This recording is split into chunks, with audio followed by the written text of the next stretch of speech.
Well, now joining our broadcast is political analyst Victor Shabanu. Victor, good evening. We are glad to welcome you live on Freed TV channel. Hello. Good evening. Greetings to all. Victor, well, in fact, this task is to counteract the propaganda actions of the Russian Federation, to counteract the spread of fakes, and in anticipation of the upcoming parliamentary elections. And what do you think? To what extent is this task in today's conditions? To what extent is it solvable? To what extent is it really, well, the desire and need to counter actively the actions, or what, of Russia? It certainly should be. But to what extent are the Moldovan authorities ready for this today? I partially understand the meaning of your question.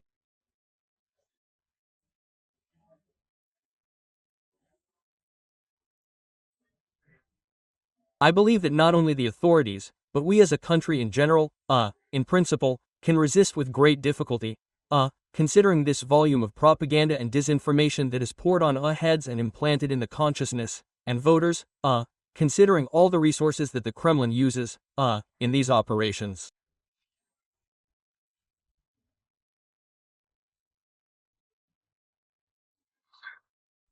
But we are already armed with the experience of Romania. We remember last year, the presidential elections, when an unknown person, immediately became the leader in the second round. True, the elections were then cancelled, but, yes, we are not talking about Romania now, but about us. The government is taking certain measures, that is, some, pro-Russian channels, political talk shows were closed. This still has a limited impact, considering that we are in the 21st century and access to information, generally exists. That is, you can watch any Russian channel from any phone. And all this is publicly available, not to mention the fact that, say, in GSUZIA, Russian, television channels are broadcast absolutely freely. And, accordingly, the voting in this region is absolutely indicative. Last year, in the referendum for European integration, 95% were against in Gagauzia. We have approximately the same story with Transnistria.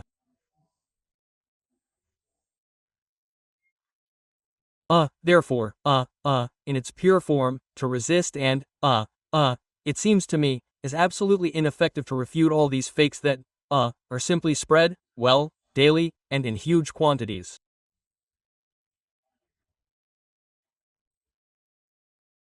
We see technologies controlled by artificial intelligence. Hundreds or even thousands of chatbots are involved in these operations. We remember that there was a study of this Matryoshka network, which was published in the West, that the target is, among other things, and maybe, first and foremost, Moldova. This is only the main, probably, or the main component of the pressure that the Kremlin will exert on the eve of the parliamentary elections. Because in addition to propaganda and disinformation, financial resources will certainly be used to the fullest. And last year we said that about $100 to $150 million were thrown into the presidential referendum. I think this year there will be much more. For Moldova, believe me, these are huge sums. That is, the technology of buying up votes at the root, scattering money across the territory, will be used to the fullest. Well, and last but not least, I think, there will be some attempts to destabilize Transnistria, including energy blackmail. And regarding these fakes, and, perhaps, somewhere inciting the residents of Moldova against European integration, including here, the Russian Foreign Intelligence Service stated that Moldova allegedly poses a military threat and that NATO is preparing it for a possible war with the Russian Federation. The so-called threat was seen in the fact that in Moldova they are transferring railways to the European track, strengthening bridges, building warehouses, logistics hubs and modernizing the airfields of Markules and Balti, allegedly to receive military aircraft. Frightening statements are heard from the Kremlin and addressed to Moldovans. Of course, they allegedly plan to turn them into cannon fodder. This is why, according to Russian intelligence, the Moldovan authorities are cooperating with NATO instructors and implementing the alliance's standards. Well, not to mention the fact that, in principle, the military potential of Moldova, and here you will confirm or, perhaps, refute now, is at a very low level, and any country needs to develop, given the aggression of the Russian Federation, following the example of how it acted with Georgia and other countries. That is why any country is obliged to protect its citizens and improve its military efforts and also the army and do better. Well, regarding these theses, how can Moldova fight with the Russian Federation?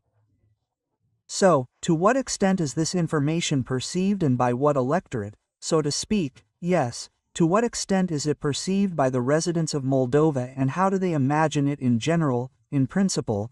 Do they believe in such a thing and how then to explain to people that it is not just impossible, but how to fight with the Russian Federation? This time, an entire foreign intelligence service has honored us.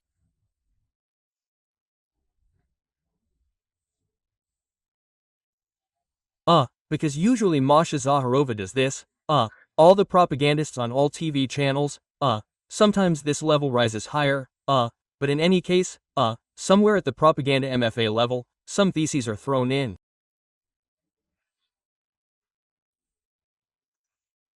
What you listed is very funny, you understand. An entire foreign intelligence service, which, in theory, should, collect facts, operate with figures and so on, therefore, provides a certain list of topics that, firstly, have long been exposed here. And everything about the Kremlin's policies, you can just list it all.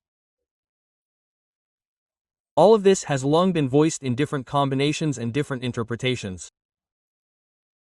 Well, look, then, the transition to the European gauge. Indeed, there is such a project of 2 kilometers of railway in Ungeni. The transition to EAC is being transferred to the European gauge, where they used to change this wheelbase. And electrified. Well, at this rate, I think that, probably in 20 years, maybe the entire Moldovan railway will be able to switch to the European gauge. They expanded the width of the bridges. Here is the famous bridge, on one of the central streets in the capital. They were repairing it for 3 years. Now, finally, it is working. But the SVR noticed that the bridge in the capital is being repaired, but they did not look under the bridge, otherwise they would have noticed that, the bed of the Byk River, which flows under the bridge, is also being cleared and widened. This is no other way than for the entry of either aircraft carriers or NATO nuclear submarines, because it is quite possible to jump over this river, with good physical fitness for us. Well, of course, this would be funny if, this was not a direct order to act.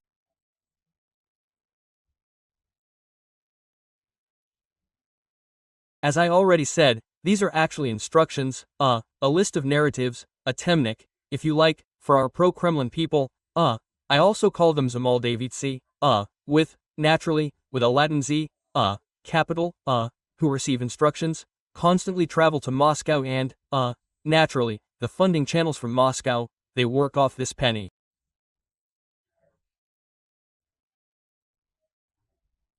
This is from the socialists to the Don, and everything in between. The mass of these parties, they will probably all group together closer to the elections into 1 or 2 large blocks. The Kremlin has already decided that they should get more than 40%. Dodon voiced this figure after returning from Russia. In general, the game plan is clear. Moldova is a parliamentary republic, which means we need to win the parliamentary elections. And whoever wins the parliamentary elections appoints the government and actually runs the country.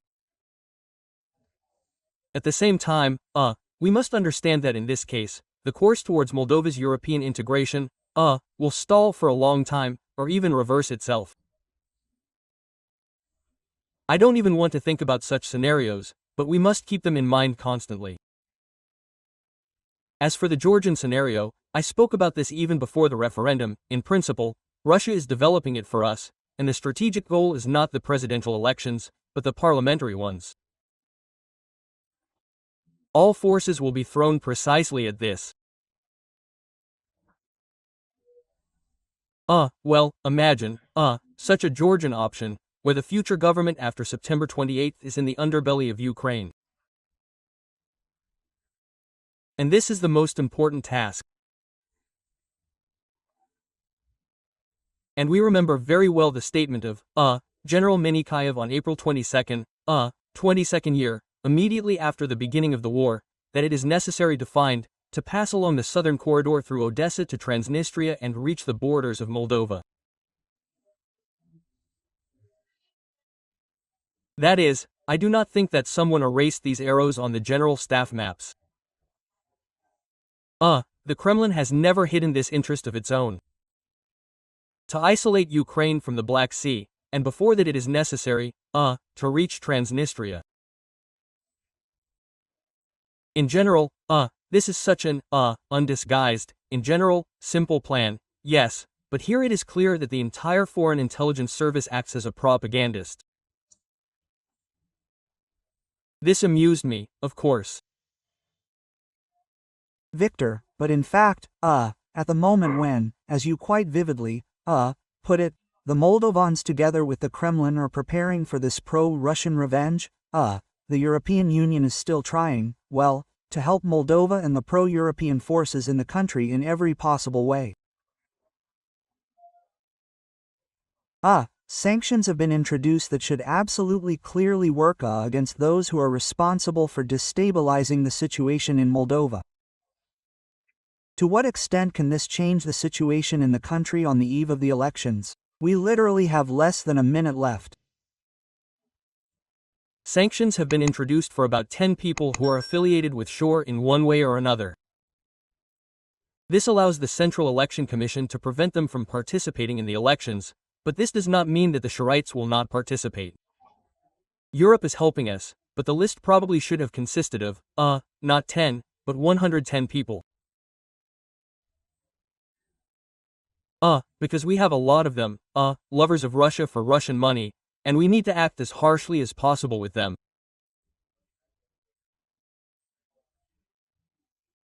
The European Union provides such assistance, since our law enforcement agencies do not always have time to cope with this, go through all the courts, prove something, and so on. But there is a provision in the Electoral Code that allows such characters who are connected with Russia to be removed from the elections. Thank you, Victor, for joining our broadcast. Victor Bano, a political analyst, was in touch with us. Breaking news, exclusive videos from the front line. Deep analytical reviews and only the most authoritative speakers. Subscribe to the Freedom YouTube channel so as not to miss the main thing.